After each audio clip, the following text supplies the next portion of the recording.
নমস্কার। শ্রী শ্রী রামকৃষ্ণ কথামৃত প্রথম ভাগ। শ্রী রামকৃষ্ণ শিবনাথের প্রতি। হ্যাঁ গা, তোমরা ঈশ্বরের ঐশ্বর্য এত বর্ণনা করো কেন? আমি কেশব সেনকে ওই কথা বলেছিলাম। একদিন তারা সব ওখানে কালীবাড়িতে গিয়েছিল। আমি বললুম, তোমরা কিরকম লেকচার দাও আমি শুনবো। তা গঙ্গার ঘাটের চাঁদনিতে সভা হলো। আর কেশব বলতে লাগলো।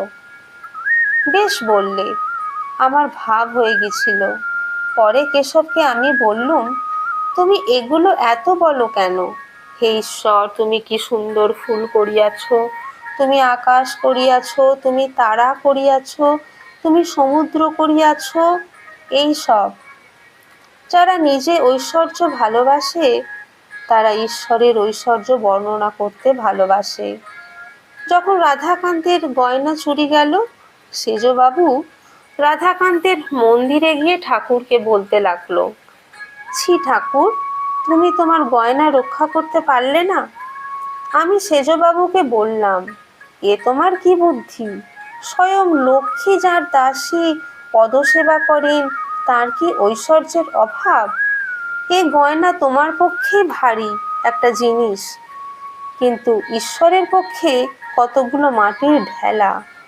ছি, অমন হীনবুদ্ধির কথা বলতে নাই। কি ঐশ্বর্য তুমি তাকে দিতে পারো?